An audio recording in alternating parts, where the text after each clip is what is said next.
अस्सलाम वालेकुम, very good morning, welcome to New Pakistan. मैं हूं आपके साथ अनवर खाबर। नाज़रीन, प्रोग्राम के आगाज़ में सबसे पहले हम बात करेंगे चैंपियंस ट्रॉफी के हवाले से, जहां गुज़श्ता रोज़ चैंपियंस ट्रॉफी के एक अहम ग्रुप बी मैच में ऑस्ट्रेलिया और जनूबी अफ्रीका का टाकरा होना था, लेकिन मौसम की वजह से ऐसा मुमकिन नहीं हो सका। रावलपिंडी में मुसलसल बारिश के बायस ये मुकाबला मनसूख कर दिया गया और इस फैसले के बाद दोनों टीमों को एक एक पॉइंट दे दिया गया है, जिसके बाद जनूबी अफ्रीका और ऑस्ट्रेलिया 3-3 पॉइंट्स के साथ ग्रुप में बिलतरतीब पहले और दूसरे नंबर पर हैं। मैच के ऑफिशियल्स ने ग्राउंड की हालत का जायजा लिया और ऐलान फिर यह किया गया कि गीला आउटफील्ड खेल के लिए साजगार नहीं है। मुसलसल बारिश के बायस पाकिस्तान टीम का प्रैक्टिस सेशन भी मनसूख कर दिया गया है, जिससे चैंपियंस ट्रॉफी के स्केड्यूल पर मजीद असरात का खदशा भी है। और इसके साथ साथ आज लाहौर के गजाफी स्टेडियम में अफगानिस्तान और जो इंग्लैंड की टीमें हैं वो मद्दे मुकाबले आने जा रही हैं, आमने सामने होंगी। दोनों टीमें इवेंट में एक एक मैच खेल चुकी हैं, जहां इंग्लैंड को ऑस्ट्रेलिया जबकि अफगानिस्तान को जनूबी अफ्रीका के हाथों शिकस्त हुई है। कल पाकिस्तान और बांग्लादेश की टीमें अपना आखिरी ग्रुप मैच खेलने के लिए पिंडी स्टेडियम में मद्दे मुकाबिल होंगी। और दूसरी तरफ पाकिस्तान के जो साबिक कप्तान हैं मोहम्मद हफीज़, उन्होंने दुबई में भारत के खिलाफ मायूसकुन कारकर्दगी के बाद पाकिस्तान की जो हमारे मेन 3 फास्ट बॉलर्स हैं, जिनमें शाहीन आफरीदी हैं, नसीम शाह हैं, हारिस रऊफ हैं, इन तीनों पर सख्त तनकीद की है। हफीज़ ये कह रहे हैं कि तीनों फास्ट बॉलर्स 2023 के एशिया कप, वर्ल्ड कप और T20 वर्ल्ड कप में पाकिस्तान को मैचेस जितवाने में नाकाम रहे हैं और अब वक्त ये आ गया है कि हमारे पास बहुत से ऐसे नए बॉलर्स मौजूद हैं, जिनमें मोहम्मद अली हैं, खुरम शहजाद हैं, मोहम्मद वसीम जूनियर हैं, आकिफ जावेद हैं और मीर हमजा भी मौजूद हैं। अब इन बॉलर्स को मौका दिया जाना चाहिए। इस हवाले से हफीज़ ने मजीद ये भी कहा कि बाबर आजम, जो कि पिछले 10 साल से कौमी टीम का हिस्सा है, लेकिन वो कभी भी किसी भी ICC टूर्नामेंट में अगर हम देखें तो वो भारत के खिलाफ पाकिस्तान को फतह नहीं दिलवा सके। वो ये कह रहे हैं कि बाबर को नंबर 3 पर मुस्तकिल तौर पर खेलना चाहिए ताकि टीम का जो मिडल ऑर्डर है वो मुस्तहकम हो सके। इसी हवाले से मजीद बात करेंगे। स्पोर्ट्स एनालिस्ट ताबिश मीर ने हमें शो में ज्वाइन किया। ताबिश, बहुत शुक्रिया हमें शो में ज्वाइन करने के लिए। बारिश के बायस अभी तो मैच मनसूख हो गया, चैंपियंस ट्रॉफी के शेड्यूल पर आपको क्या लगता है, कैसे असर पड़ सकता है? पाकिस्तान की सिचुएशन तो बिल्कुल ख़त्म हो चुकी है इस टूर्नामेंट में, हम तो बस अपना आखिरी मैच कल खेलने जा रहे हैं बांग्लादेश के साथ। बहुत शुक्रिया अनवर खाबर कि आपने मुझे मदऊ किया अपने प्रोग्राम में। और दूसरा ये कि इस वक्त पाकिस्तान का जो सफ़र था वो शुरू हुआ, लेकिन पाकिस्तान की टीम ने ना तो हाईवे देखा ना तो कोई गुड रोड देखा। ये गली से निकले और नुक्कड़ पर इनका सफर खत्म हो गया, जो इंतहाई मायूस बन रहा। एक बड़े इवेंट के लिए आपने स्टेडियम्स तैयार किए, 15 अरब रुपए लगा दिए, लेकिन फिर आपकी जो टीम है उसकी परफॉर्मेंस इतनी बुरी थी, इतनी नाकिस थी कि हम चीख रहे थे। आपको याद होगा मुसलसल आप और हम आपके प्रोग्राम में बात कर रहे थे कि जिस टीम के पास प्रॉपर ओपनिंग प्लेयर नहीं है, जिस टीम के पास ऑलराउंडर्स नहीं है, जिस टीम के पास बॉलिंग अटैक जो है वो मुकम्मल नहीं है, आपने 50 ओवर खेलने जाना है, लेकिन you have taken it very lightly और यही हुआ। अब मैं यही कहता हूँ मुसलसल नकवी साहब, इन्हें स्टेडियम्स बड़े शानदार बनाए, लेकिन एज अ क्रिकेटिंग एडमिनिस्ट्रेटर अगर हम उनकी बात करें तो वो शायद क्रिकेटर्स को बनाने में या फिर एक अच्छा टैलेंट सामने लाने में, एक अच्छी टीम बनाने में बड़ा अरसा उन्हें भी मिल गया, लेकिन वो काम वहां कर ही नहीं पा रहे, सर्किट में काम नहीं कर पा रहे हैं। तो ये बड़ा जो है अलार्मिंग है पाकिस्तान क्रिकेट के लिए। दूसरा आपका एक बड़ा अहम सवाल था कि मौसम की खराबी जो है वो कितना असरअंदाज होगी। आपने देखा एक बड़ा मैच था, कल का बड़ा मैच जो है वो हो जाता और ऑस्ट्रेलिया शिकस्त दे देता जनूबी अफ्रीका को, तो फिर जो है ऑस्ट्रेलिया सेमीफाइनल्स के लिए क्वालिफाई कर जाता, लेकिन ऐसा नहीं हुआ। और जो है अब वहां भी कहानी बड़ी जो है क्रिटिकल हो गई है। ग्रुप बी के अंदर, ग्रुप ए के अंदर तो चीजें क्लियर हो गई हैं और उसमें हिंदुस्तान जो है वो इजीली क्वालिफाई कर रहा है और उसके साथ साथ न्यूजीलैंड क्वालिफाई कर रहा है। तो यहाँ जो ग्रुप बी है उधर हमें देखना होगा कि कौन से खिलाड़ी वहां से सामने आ रहे हैं, कौन सी टीम वहां से सामने आ रही है और सेमीफाइनल कौन होंगे। ये एक बड़ा जो है कांटेदार मुकाबला अब लग रहा है।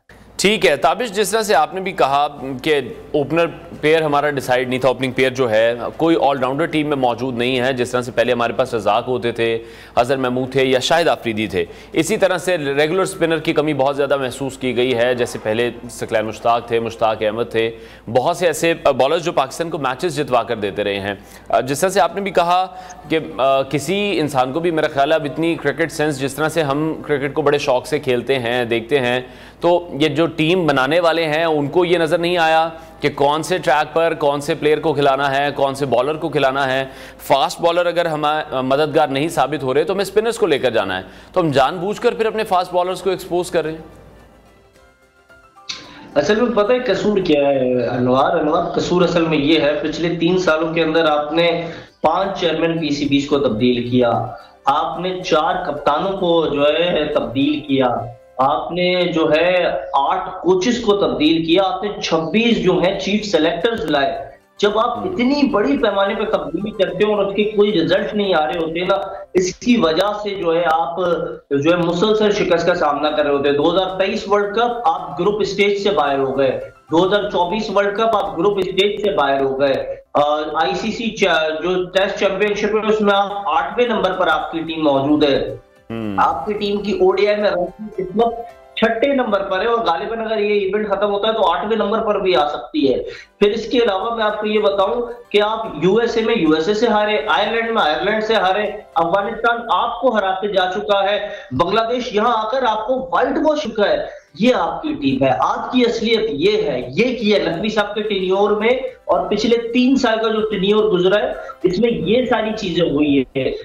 तो ये ठीक है, तो ताबिश अभी आपको क्या लग रहा है फिर मसले का हल क्या है? बहुत से लोग अब ये कह रहे हैं कि पूरी की पूरी टीम तब्दील की जाए, हार तो हम रहे ही हैं तो फिर नए प्लेयर्स को मौका दे दिया जाए, शायद वो कुछ सीख लें, वो अच्छा परफॉर्म करना शुरू कर दें, वो भी आके हरवा देते हैं तो शायद इतना दुख नहीं होगा जितना इन एक्सपीरियंस प्लेयर के हरवाने पर दुख हो रहा है। पाकिस्तान के फास्ट बॉलर पर जिस तरह से हफीज़ ने भी तनकीद की है कि शाहीन को, हारिस को, नसीम को अगर ये वाकई प्रेशर में है या इंजरी के बाद सही से परफॉर्म नहीं कर पा रहे हैं तो कौन सी हमारी ऐसी मजबूरी है कि हमारे पास और कोई फास्ट बॉलर ही मौजूद नहीं है? देखिए कसूर हमारा अपना है, हमारा जो सर्किट है इसका अपना जाती कसूर है। आप ना तो शाहीन को जिम्मेदार ठहरा सकते हैं, ना तो आप हारिस को जिम्मेदार ठहरा सकते हैं। हारिस थे तो कल तक तो ये खबरें थी वो अनफिट है, फिर उनको आप टीम में कैसे ले आए? ये कौन निजाम है जो इतने जल्दी टेस्ट कर लेता है कि ये खिलाड़ी मुकम्मल फिट हो गया है? इतनी बड़ी बड़ी खबरें चलने के बाद ही कैसे मालूम हो जाता है कि ये खिलाड़ी मुकम्मल फिट है और खेल लेगा और आपको चैंपियन बना देगा? पहला सवाल ये। दूसरा ये कि आपने जो ग्रास रूट लेवल पर खिलाड़ी मौजूद है फर्स्ट क्लास का, उसको अपॉर्चुनिटी देनी है। क्या वो बना है? 2026 का असाइनमेंट दिया रज़ाक को कि वो ऑलराउंडर बनाएंगे, इसका मतलब आपके पास ऑलराउंडर पीछे मौजूद है नहीं बेंच स्ट्रेंथ पे।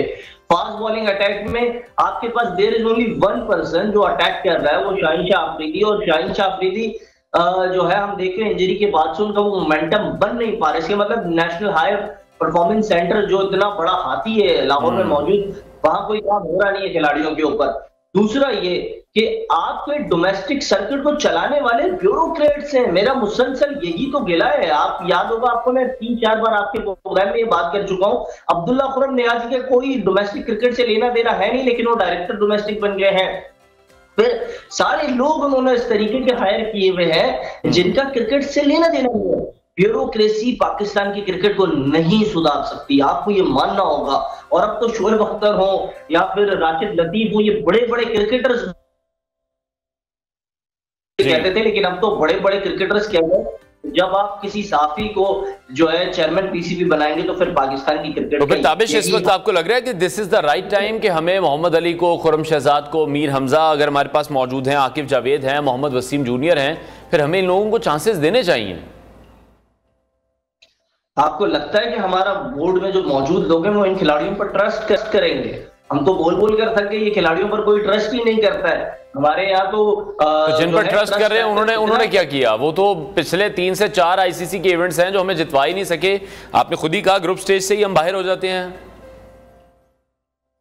बिल्कुल, हमें जब नहीं जिता सके, लेकिन बात सारी ये कि हमारे यहाँ ट्रस्ट फैक्टर तो बिल्कुल जीरो है ना। मैं आपको एक बड़ी अच्छी अंदर की खबर देता जाऊं। सलीम इलाही को आप जानते होंगे, पाकिस्तान की क्रिकेट का एक बहुत बड़ा नाम है, एक लेगेसी क्रिएट की इस फैमिली ने। सलीम इलाही साहब आपको डोमेस्टिक की सर्किट के अंदर बड़ा शानदार काम कर रहे थे। जब वो काम कर रहे थे 2 सीजन उन्होंने अपनी टीम को जिताए। तीसरे सीजन जब आया उनको फारिग कर दिया। उन्होंने पूछा भाई मुझे फारिग क्यों किया? उन्होंने कहा आपने 2 सीजन जिता दिए, इसके लिए आपको फारिग कर दिया। ये काम हो रहा है। जो कोच इतने डिटर्मिनेशन के साथ काम करता है ना, उसको सराहने के बजाय उसको हटाने का काम ये किया जाता है। तो ये आपका निजाम है। फिटनेस टेस्ट का मैं आपको बताऊं, आप जो खिलाड़ियों की फिटनेस की बात कर रहे हैं, मुझे एक पाकिस्तानी क्रिकेटर ने आके कॉल करके बताया कि ताबिश काइंडली ये खबर दें चैनल पर कि 15 साल के जो खिलाड़ी थे हमारे, जिनकी फिटनेस होनी थी, उस फिटनेस को रोक दिया गया और कहा अब ये निजाम आगे जाकर हम चलाएंगे। तो हमारे यहाँ तो फिटनेस टेस्ट जो है वो ग्रास रूट लेवल पर जीरो हो रही है। तो समझे ऊपर की सतह पर जहां प्रोफेशनल क्रिकेट खेली जा रही है वहां क्या निजाम होगा। तो पूरा निजाम जो है वो जीरो से जीरो होता जा रहा है और पूरी क्रिकेट जो है तबाह बर्बाद की जा रही है। मैं तो यही कहूंगा अनवर, ये कौम के पास सिर्फ एक ही चीज है, वो क्रिकेट है, वो भी आपने छीन ली। अब क्या बिल्कुल ठीक है, लेकिन अच्छा दूसरी तरफ बाबर आजम को लेकर बहुत ज़्यादा क्रिटिसाइज़ किया जाता है, वो परफॉर्म नहीं कर पा रहे हैं, एक बैड पैच है, वो आउट ऑफ फॉर्म है या उनकी कोई बैड लक है। शुरू में अच्छा खेलते हैं, स्कोर करने की कोशिश करते हैं, लेकिन फिर वही कि अंडर 50s में ही वो आउट हो जाते हैं, या अगर 50 कर लेते हैं तो उसको फिर 100 में कन्वर्ट नहीं कर पाते हैं। बाबर की स्पेसिफिकली भारत के खिलाफ जो परफॉर्मेंस थी उस पर आप क्या कमेंट करेंगे? सेकेंडली, इन फ्यूचर आपको क्या लगता है कि वन डाउन पोजीशन पर ही उन्हें खेलना चाहिए? एक प्लेयर की पोजीशन भी जब आप तब्दील करते हैं तो उसकी गेम पर भी फर्क पड़ता है, और सारा मलबा अब हम देखते हैं कहीं ना कहीं बाबर पर डाल दिया जाता है कि ये हमें मैच क्यों नहीं जितवा कर दे रहा, तो बाकी जो 10 प्लेयर्स हैं उनका नाम क्यों नहीं लिया जाता? असल में बाबर ने बहुत कुछ माजी में डिलीवर कर दिया जिसकी वजह से उन पर इस वक्त बड़ी शदीद तनकीद हो रही है। मैं तो ये दरखास्त करूंगा जो लोग बाबर पर तनकीद कर रहे हैं वो ये ना समझे कि बाबर कोई मुकद्दस गाय तो उनके हक में बात कर रहा हूँ, बिल्कुल ऐसे कतई नहीं है। लेकिन बाबर आजम ने माजी में बहुत कुछ डिलीवर कर दिया। बाबर आजम को यूज करने वाला कोई क्रिकेट का माइंड होना चाहिए। सरफराज ने जब आईसीसी चैंपियंस ट्रॉफी 2017 में बाबर आजम को यूज किया, उन्होंने उनको तीसरे नंबर पर खिलाया, वो वहां कर डिलीवर कर रहे थे, रन कर रहे थे। आपने देखा हिंदुस्तान जी सरफराज अहमद जिन्होंने हर खिलाड़ी से काम लिया। तो बाबर आजम को यूज करने वाला माइंड होना चाहिए। विराट कोहली को जो यूज करती है बीसीसीआई, उसके पीछे थिंकिंग होती है। हमारे यहाँ थिंकिंग है नहीं, हमारे यहाँ खिलाड़ी को बनाया नहीं जाया जाता, खराब किया जाता है, जिसकी वजह से हमारी क्रिकेट पीछे जा रही है।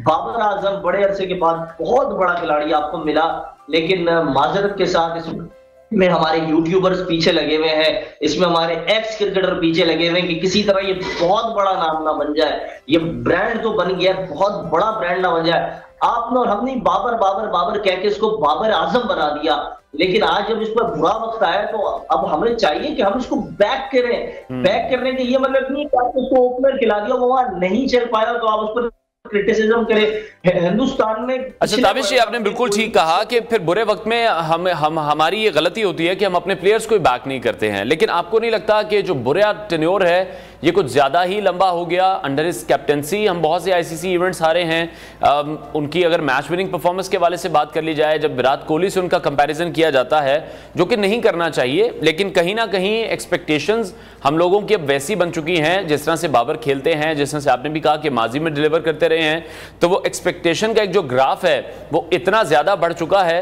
तो फिर यूटिलाइज करने में ही आपको लग रहा है कि फिर प्रॉब्लम है। 77 सालों में सिर्फ एक खेल पर हमने फोकस किया और आज भी हम उसको इस तरह से डिस्कस कर रहे हैं जैसे कल हमने वो खेल शुरू किया था, और अभी हमें मजीद 77 साल चाहिए उसको बेहतर करने के लिए। मुझे जो चीज लग रही है ना अनवर, मैं बड़ी ऑनेस्टली बात ही कह रहा हूँ, एक खिलाड़ी 3100 करे, एक खिलाड़ी तेज तरीन 1000 रन करे, एक खिलाड़ी तेज तरीन 5000 रन करे, ये बाबर आजम है। आप इस बाबर आजम पर तनकीद कर रही है। बाबर आजम जिसने आपको 200 रन बाबर और रिजवान की जोड़ी ने T20 में इंग्लैंड के खिलाफ चेस करके दिखाया, ये बाबर आजम है। ये वही बाबर आजम है जिसने अपनी कप्तानी में 300 किए। T20 के अंदर आज तक कोई पाकिस्तानी क्रिकेटर नहीं है जिसने 300 किए। ये बाबर आजम है। किसी खिलाड़ी ने 3100 किए हो इंटरनेशनल क्रिकेट में, आज तक ऐसा कोई क्रिकेटर नहीं है पाकिस्तान की क्रिकेट में, बड़े बड़े नाम है कोई नहीं है। एक ऐसा वाहिद खिलाड़ी जिसने हिंदुस्तान को 152 रन का जो हदफ था उससे रिजवान और बाबर की जोड़ी ने चेस किया, और बाबर का स्ट्राइक रेट उस वक्त भी 78 था। ये बाबर आजम है।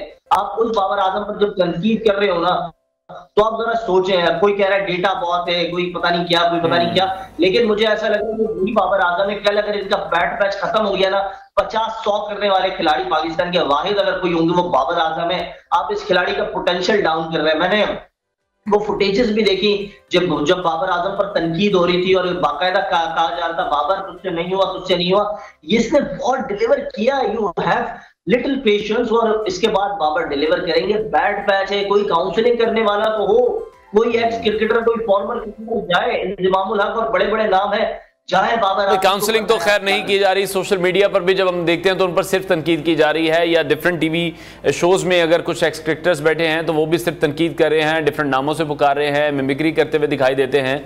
तो वो काउंसलिंग वाला तो रुझान यहाँ पर मौजूद ही नहीं है। अच्छा, दूसरी तरफ रिजवान के हवाले से बात कर लेते हैं, उनकी कैप्टनसी के हवाले से बात कर लेते हैं। उनकी कैप्टनसी में आप किस तरह से देख रहे हैं, क्योंकि ऑस्ट्रेलिया का टूर हुआ, जिम्बाब्वे का हुआ, साउथ अफ्रीका का हुआ, वनडे में टीम ने अच्छा परफॉर्म किया।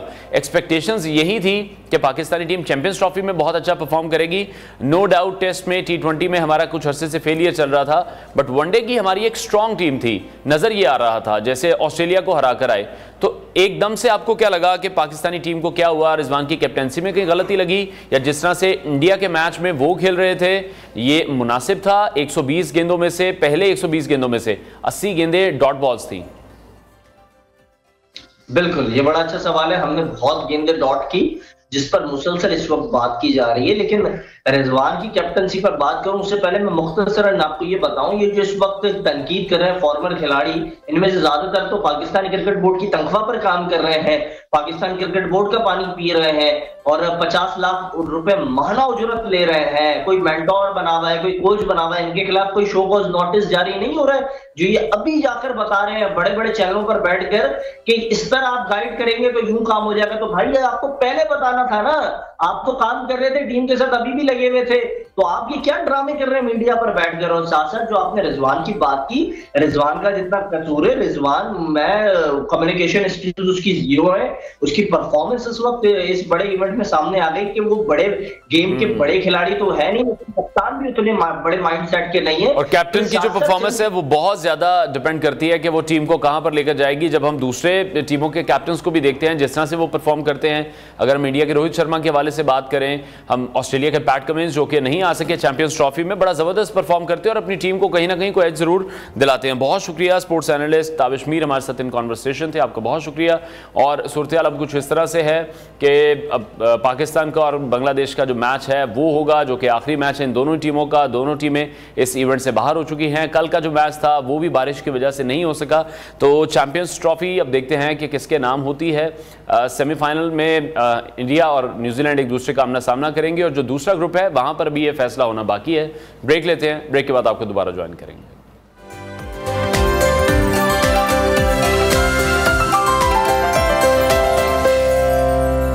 Welcome back to New Pakistan. नाज़रीन, पाकिस्तान में ख्वाजा सराओं को मुआशी और समाजी धारे में शामिल करने के लिए हुकूमत पंजाब ने एक अहम इक़दाम उठाया है। पहचान प्रोग्राम के तहत इन्हें हुनर सिखाने का अमल जारी है, जिसमें ख़ास तौर पर प्रोफेशनल शेफ़ बनाने की तरबियत दी जा रही है। इस प्रोग्राम का मकसद मुआशरे के एक पिसे हुए तबके को खुद मुख्तार बनाना है और इन्हें बावकार रोज़गार फराहम करना है। इस इक़दाम के ज़रिए न सिर्फ ख्वाजा सराहों को होटलिंग और केटरिंग इंडस्ट्री में मौके दिए जा रहे हैं, बल्कि इन्हें अपना कारोबार शुरू करने के लिए महारत भी फराहम की जा रही है। जदीद दौर में खाने की सनत तेज़ी से तरक्की कर रही है और इसमें हुनरमंद अफराद की ज़रूरत हमेशा से ही रहती है। ऐसे में अगर ख्वाजा सरा कम्युनिटी के अफराद पेशा वराना तरबियत हासिल करें तो ये ना सिर्फ उनके लिए बल्कि मुल्क की मईशत के लिए भी फ़ायदेमंद साबित होगा। ये जानने के लिए कि तरबियती प्रोग्राम कैसे काम कर रहा है, किन चैलेंजेस का सामना है और इसका मुस्तकबिल क्या है, आज हमारे साथ मौजूद हैं नादिया शहजाद जो कि CEO कुकिंग इंस्टीट्यूट की सरबराह हैं। उनसे जानेंगे कि इंस्टीट्यूट किस तरह से ख्वाजा सराओं को प्रोफेशनल शेफ़ बनने के लिए तरबियत दे रहा है। नादिया साहबा, बहुत शुक्रिया हमें शो में ज्वाइन करने के लिए। पहचान प्रोग्राम के तहत ख्वाजा सराओं को पेशा वराना शेफ़ बनाने का जो आइडिया था ये किस तरह से आया? गवर्नमेंट ऑफ पंजाब का इनिशिएटिव है और पंजाब स्किल्स डेवलपमेंट फंड एक फंडिंग बॉडी है जो इनको फंड कर रही है, जिसमें इनका स्टाइपेंड है 5000 और 3000 इनको फ्यूल चार्जेस दिए जा रहे हैं ताकि ये अपने घरों से यहाँ तक आसानी से आ सकें। ठीक है। और इस प्रोग्राम में अभी तक कितने ख्वाजा सरा हैं जो कि तरबियत हासिल कर चुके हैं? जी 2 मंथ्स हो गए हैं। 6 मंथ का प्रोग्राम है ये और इसमें 2 मंथ्स हो गए हैं। 25 स्टूडेंट की पहले हमने क्लास जो है वो चलाई है, जिसको 2 महीने अभी हुए और उसमें ख्वाजा सरा जो है वो आ रहे हैं, तालीमी तरबियत ले रहे हैं, स्किल्स ले रहे हैं, और हम उनको नाइफ हैंडलिंग से लेके और 6 मंथ में हम उनको मुख्तलिफ कुजीन्स के बारे में ना सिर्फ उनको प्रैक्टिकल्स करा रहे हैं, थ्योरी के थ्रू भी, वीडियोस के थ्रू भी उनको जो है सिखा रहे हैं। ठीक है, और जिन ख्वाजा सराओं को ट्रेन किया जा रहा है, ये तमाम कोर्सेज उन्हें पढ़ाए जा रहे हैं, तरबियत दी जा रही है, अभी तक आपको क्या रेशो का आइडिया है, किन होटल्स में वो काम कर रहे हैं, या इजीली उनके लिए अब जॉब मिलना जो है वो अब आसान हो चुका है? बहुत सी ऐसी वीडियोस हैं सोशल मीडिया पर सर्कुलेट होती रही हैं जहां पर ख्वाजा सरा ये कह रहे हैं कि जब कस्टमर को ये पता चलता है कि खाना किसी ख्वाजा सरा ने बनाया तो वो उससे मना कर देते हैं, तो ऑब्वियसली मुश्किलात का सामना तो अभी भी उन्हें करना पड़ रहा है। जी बिल्कुल, मुश्किलात आपको पता है कि हर जगह पे इनको आती रही हैं और माशरे के ठुकराए हुए हैं ये। तो गवर्नमेंट ऑफ पंजाब ने बड़ा अच्छा इनिशिएटिव लिया कि इनको इस तरफ लाया जाए, कि इनको स्किल्स दी जाए, और हमारी पूरी कोशिश है कि हम होटल रेस्टोरेंट में बैक एंड पे हॉट किचन में जो है इनको जॉब्स के मौके फराहम करें। और 6 मंथ में ये इतना सीख जाते हैं कि ये अगर अपना बिजनेस भी ऑन करना चाहते हैं तो ये अपना बिजनेस कर सकते हैं, बाकी ट्रांसजेंडर कम्युनिटी के और लोगों को साथ मिला के उनको जॉब भी ऑफर कर सकते हैं। यानी कि खाना बनाने की महारत जो सिखाई जा रही है उसके साथ साथ जो फूड बिजनेस है या फूड बिजनेस की जो मैनेजमेंट है वो भी इन्हें सिखाई जा रही है। जी बिल्कुल, इनके कोर्स में ये सारी चीजें जो हैं वो शामिल हैं। इनको फूड सेफ्टी, हैसब के बारे में सब बताया जाता है, कॉस्टिंग के बारे में बताया जाएगा, तो उससे ये इतने ट्रेंड हो जाएंगे इंशाल्लाह 6 मंथ में कि ये अपना बिजनेस ऑन कर सकते हैं, ना सिर्फ घर से कर सकते हैं। मेरी गवर्नमेंट ऑफ पंजाब से रिक्वेस्ट है कि आप इतना अच्छा काम कर रहे हैं इन लोगों के लिए, तो इनको और मौके इस तरह से फराहम किए जाएं कि जिस तरह से फ्रूट्स के लिए छोटी छोटी सी आपने देखी होंगी बड़ी खूबसूरत सी आपको पंजाब में हर जगह रेहड़ियां लगी हुई नजर आती हैं, इस टाइप का कोई ऐसा फूड कार्ट इनको बना के दिया जाए जिससे ये अपना वहां पे खड़े होके कोई ना कोई फूड का बिजनेस स्टार्ट कर सकें। ठीक है, और ये जो तरबियती प्रोग्राम है क्या इसका दौरानिया है, क्या क्या चीज़ें हैं जो निसाब में इनको सिखाई जा रही हैं? 6 मंथ का कोर्स है ये, और इसमें मुख्तलिफ कुजीन्स है जिनके बारे में इनको बताया जा रहा है। उसमें पाकिस्तानी है, कॉन्टिनेंटल है, चाइनीज है, फास्ट फूड है, तो इस तरह की चीज़ें इनको करवाई जाएंगी। ठीक है, और जिससे से हमने पहले भी डिस्कस किया कि जो हमारे माशरती रवैये हैं वो इनके साथ बिल्कुल भी ठीक नहीं होते हैं, उनमें बहुत ज़्यादा बेहतरी लाने की ज़रूरत है। तो आपने ये नोटिस किया कि जो हमारा माशरती रवैया है, या फिर अगर हम माली वसाइल के हवाले से बात करें, माली वसाइल की कमी किसी किस्म की रुकावटें इनके लिए पैदा कर रही हैं? जी बिल्कुल कर रही हैं। इनका जो स्टाइपेंड है वो 8000 है, तो आप देखें कि 8000 में किसी का गुजारा नहीं होता है। इनको बैगिंग करनी पड़ती है, फंक्शंस पे जाना पड़ता है, सिर्फ इसलिए कि इनके पास वसाइल नहीं है। मेरी गवर्नमेंट से रिक्वेस्ट है कि इनको इस तरह के हॉस्टल्स फराहम किए जाएं जहां पे ये अपने आराम से रह सकें, इनको खाना मिल सके। तो मेरे ख्याल में ये जो स्किल्स के ऊपर ये वाला इक़दाम शुरू किया है, इक़दामात हो रहे हैं, तो उससे बहुत फर्क पड़ेगा और ये अपनी पहचान जो है वो बना सकेंगे और अच्छे से माशरे में अपना नाम भी बना सकते हैं। तो आप ये एक्सपेक्ट कर रही हैं फिर कि कोई भी निजी या फिर सरकारी इदारा इन्हें फंडिंग दे सकता है या इन्हें सपोर्ट कर सकता है, या कोई ऐसी सपोर्ट अभी तक मिल रही हो? अभी तक तो पंजाब स्किल्स डेवलपमेंट फंड ही इनको फंड कर रहा है, जिसमें इनका स्टाइपेंड है। लेकिन हमारी गवर्नमेंट से रिक्वेस्ट है कि इस तरह के इकदाम और किए जाएं, इनको वसाइल जैसे दिए जाएं कि इनके लिए आसानी हो, इनको भी पता चले कि हमारे लिए कुछ किया जा रहा है। तो पहले ही ये ठुकराए हुए लोग होते हैं, तो इनको बहुत मुश्किल से हम जो है वो यहाँ तक लेके आए हैं और ये एग्री हुए हैं। हमें 3 से 4 मंथ्स लगे हैं इनको ये बात समझाने के लिए कि ये आपके लिए हेल्पफुल रहेगा।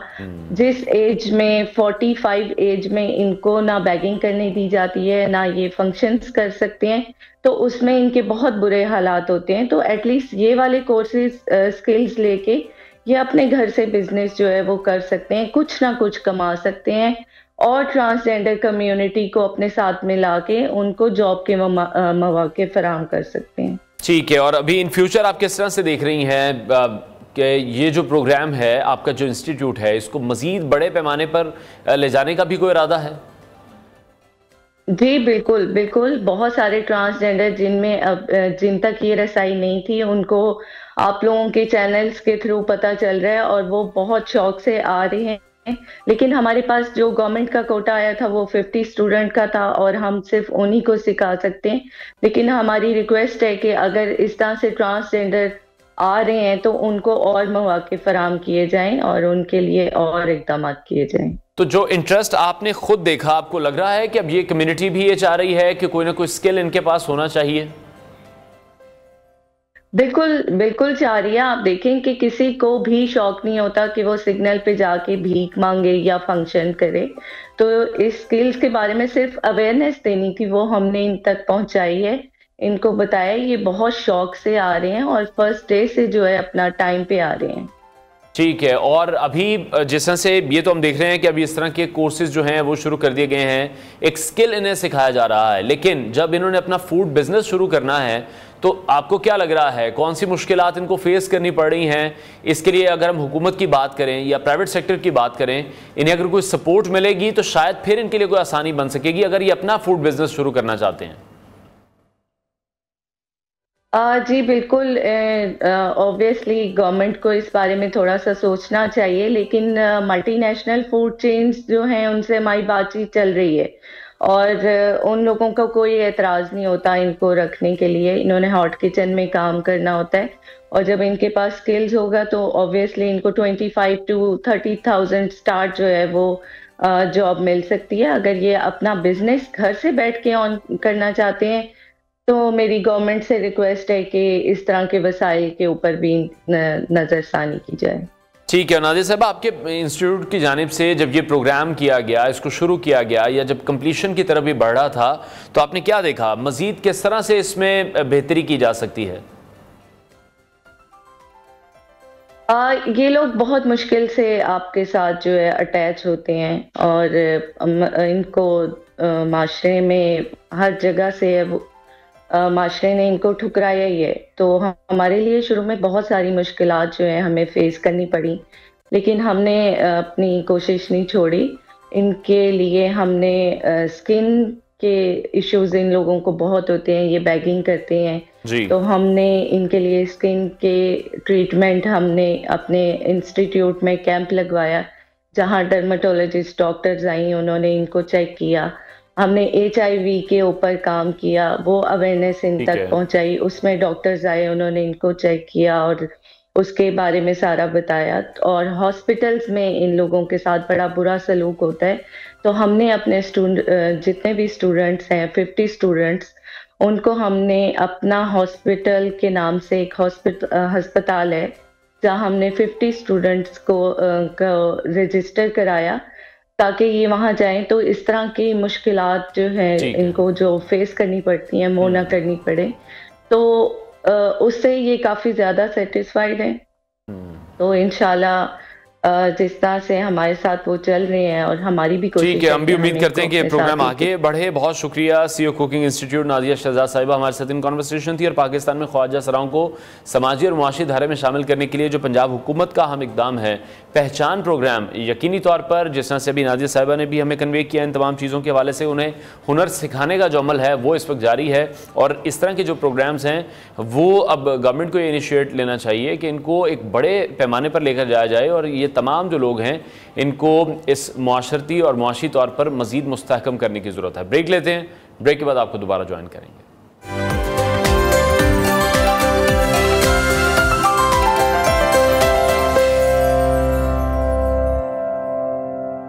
Welcome back to New Pakistan. नाज़रीन, कराची के एक होलनाक कत्ल केस ने पाकिस्तान में मंशियात के बढ़ते हुए मसले को बेनकाब कर दिया है। मुस्तफ़ा आमिर कत्ल केस न सिर्फ एक नौजवान की अलमनाक मौत की कहानी है, बल्कि इसके पसे पर्दा छुपे मुनज़्ज़म जराइम, मंशियात की स्मगलिंग और इलीट क्लास के अफराद के मुलव्विस होने के इंकशाफात ने मुआशरे को झंझोड़ कर रख दिया है।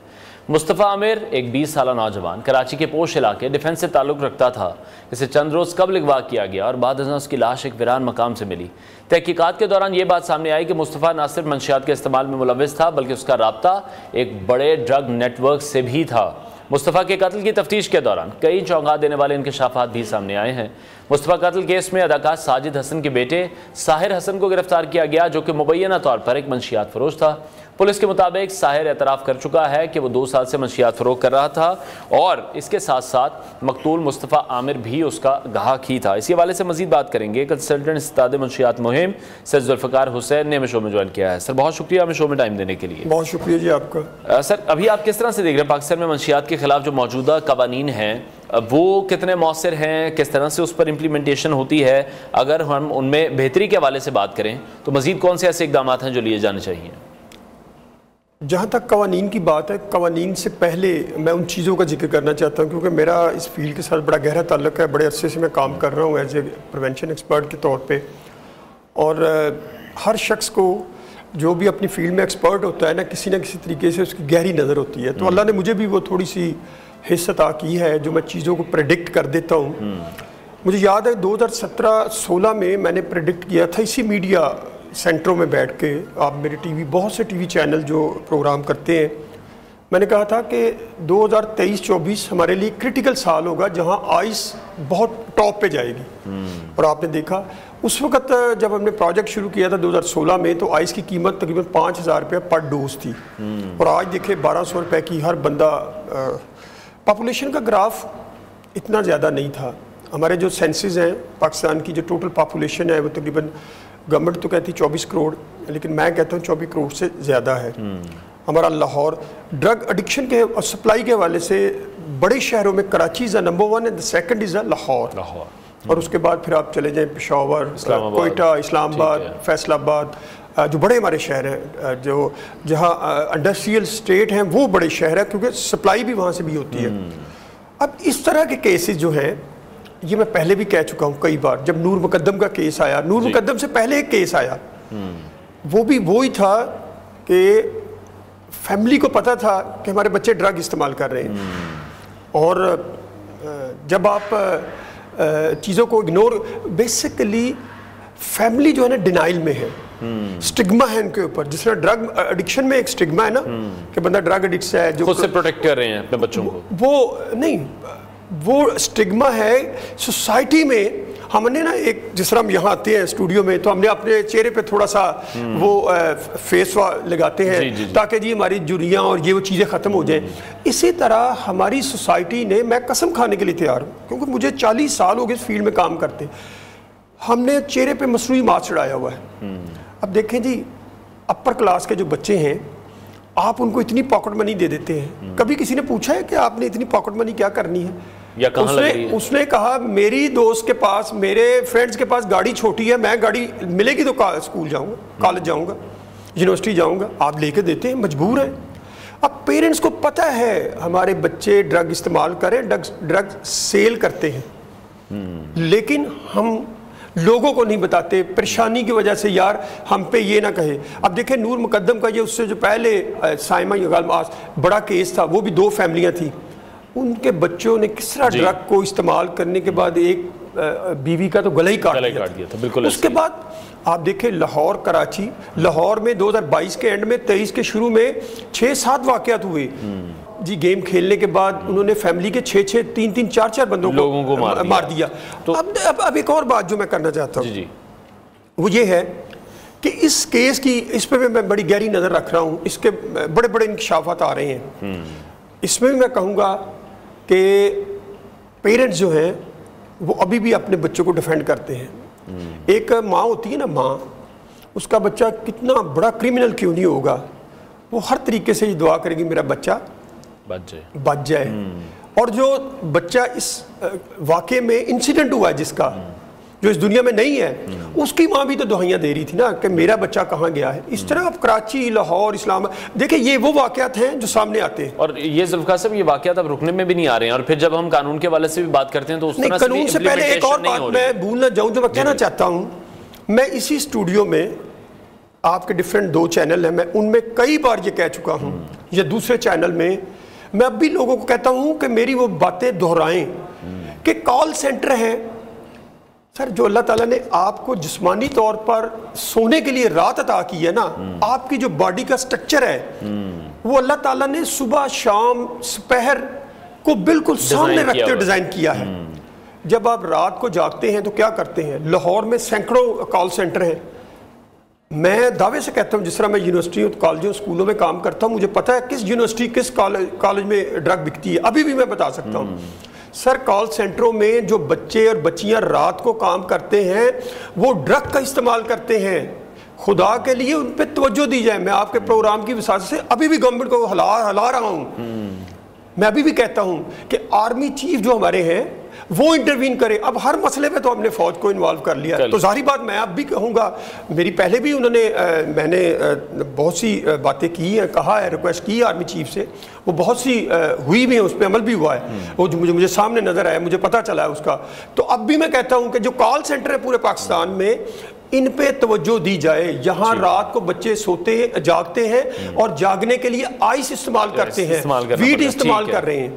तो अभी ज़ुल्फ़िकार साहब, आज के दौर में आपको किस तरह से लग रहा है, अगर हम पिछले 10 सालों की बात करें, जो हमारे तालीमी इदारे हैं वो एक बहुत बड़ा सोर्स बन चुके हैं इन चीज़ों का, जहाँ पर ये खुलेआम चीज़ें मिल रही हैं, फ़रोख्त हो रही हैं, इस्तेमाल की जा रही हैं?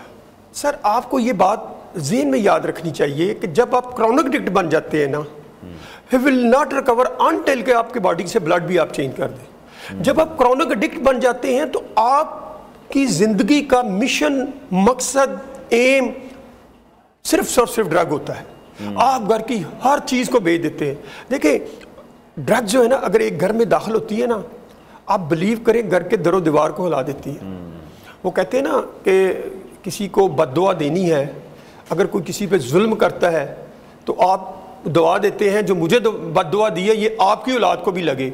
तो ये तो दुश्मन के दुश्मन को भी नहीं लगनी चाहिए। मैं तो ये कहता हूँ, ना सुबह का चैन, ना रात का चैन, ना दोपहर का चैन।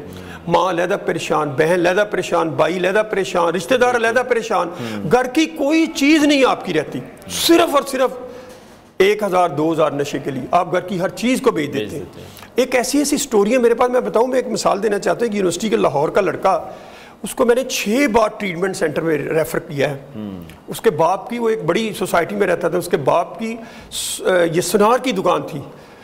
सर, उसने अपने बाप का क्या कहते हैं, तकरीबन 800 ग्राम यानी 3 पाव सोना बेच दिया ड्रग्स के लिए, आहिस्ता आहिस्ता करके। वो आइस लेता, उसने एक डॉक्टर थी उससे अटैचमेंट की, क्योंकि बच्चा बड़ा खूबसूरत था, उसको भी लगा दिया। वो MBBS की डॉक्टर थी वहाँ पर। तो कहने का मकसद ये है कि ये इतनी स्टोरी दर्दनाक है। ये वो स्टोरी जो सामने आ जाती है, ठीक है, ये वो स्टोरी जो हिडन है। अभी एक और स्टोरी है, और उस पर अभी एक और स्टोरी, मैं खुद परेशान होता हूँ कि लाहौर में एक ऐसा केस हुआ है कि एक छोटा बच्चा है, सामने के घर में औरत रहती है, वो बच्चे को आइस पिला के पता नहीं क्या क्या गलत काम करवाती है। और बिल्कुल इस तरह के बहुत से केसेस हैं जो मीडिया पर, सोशल मीडिया पर भी रिपोर्ट होते रहे। बहुत शुक्रिया कंसल्टेंट इस्तिदाद मुंशियात मुहिम से ज़ुल्फ़िकार हुसैन हमारे साथ इन कॉन्वर्सेशन थे। ब्रेक लेते हैं नाज़रीन, ब्रेक के बाद आपको दोबारा ज्वाइन करेंगे।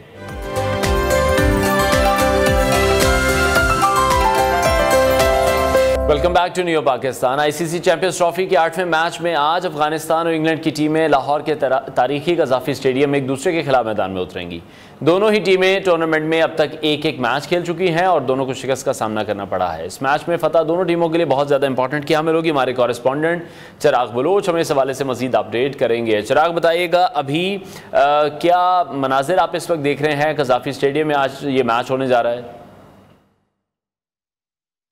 जी बिल्कुल अनवार भाई, अगर मैं बात करूं यहाँ पर अभी कज़ाफ़ी स्टेडियम की तैयारियों के हवाले से, तो यहाँ पर जो है वो सिक्योरिटी खास करके जो कि हमेशा से जो है वो लगातार चैंपियंस ट्रॉफी शुरू भी अभी नहीं हुई थी, टीम्स का आना सिलसिला जब शुरू हुआ था ट्राई सीरीज़ के लिए, तभी से सख्त कर दी गई है। तमाम तर फैंस को जो है वो बगैर ID कार्ड के जो है वो एंटर होने की इजाज़त नहीं है, बगैर टिकट के जो है वो स्टेडियम के मज़ाफ़ात में भी जो है वो एंटर नहीं हो सकते। तो ये एक बड़ी एक अच्छी चीज़ है कि सिक्योरिटी के हवाले से जो है वो यहाँ पर बड़े सख्त इंतजाम किए गए हैं, डिफरेंट बैरियर्स लगाए गए हैं। यहाँ पर तकरीबन 4 एक बैरियर्स बनते हैं जिधर से गुजर के जो है वो शायकीन को स्टेडियम के अंदर एंट्री मिलती है। तो एक सिक्योरिटी के खास करके बड़े अच्छे फॉल प्रूफ इंतजाम किए गए हैं। टीम्स जब आती हैं तो वहाँ पर जो है वो उनको बड़ी अच्छी सिक्योरिटी के अंदर लाया जाता है। अब दूसरी जानब अगर मैं मैच के हवाले से अगर बात करूँ तो आज का मैच जो है वो बड़ी अहमियत इख्तियार कर गया। आज का मैच जो है वो इंपॉर्टेंट इस लिहाज से कि कल जो मैच हुआ था ऑस्ट्रेलिया और साउथ अफ्रीका के दरमियान, जो कि होना था लेकिन बारिश के बायस नहीं हो पाया था, तो वहाँ पर जो है वो एक पॉइंट मिलने के बायस जो है वो अब इन दोनों टीमों के लिए मुश्किलात जो है वो बढ़ गई हैं। इंग्लैंड और अफगानिस्तान के लिए मुश्किलात इस लिहाज से बढ़ गई हैं कि आज जो टीम जो है वो शिकस्त खाएगी वो अपना बोरिया बिस्तरा बंद करेगी और घर को चलता बनेगी, और तीसरी टीम होगी जो पाकिस्तान और बांग्लादेश के बाद जो वो टूर्नामेंट से आउट होगी।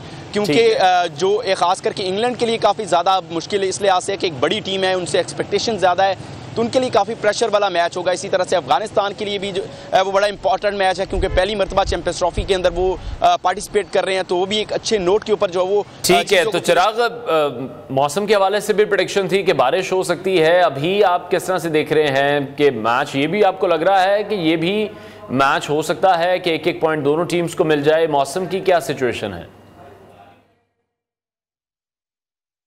चिराग से एक बार फिर से रब्ता कायम करने की कोशिश करेंगे। इंग्लैंड और अफगानिस्तान के दरमियान ये मैच होने जा रहा है, और आज जौन सी भी टीम ये मैच हारेगी वो इस इवेंट से बाहर हो जाएगी। और इससे पहले पाकिस्तान और बांग्लादेश चैंपियंस ट्रॉफी से ऑलरेडी बाहर हो चुके हैं। स्टेडियम के जो बाहर की सिक्योरिटी की सूरत हाल है वो चिराग ने में बताई है कि ज़बरदस्त इंतजाम किए गए हैं। स्टेडियम में जब आप दाखिल हो रहे हैं तो तरीक़ाकार वहाँ पर जो चेकिंग का है बड़ा ज़बरदस्त इंतज़ाम वहाँ पर किया गया है, और उम्मीद ये की जा रही है कि आज अफगान शायकीन की भी एक बड़ी तादाद हमें देखने में नज़र आएगी। सिक्योरिटी हुकाम की जानिब से जो खुसूसी इक़दाम किए गए हैं कि ताकि मैच जो है बग़ैर किसी रुकावट के मुकम्मल हो सके।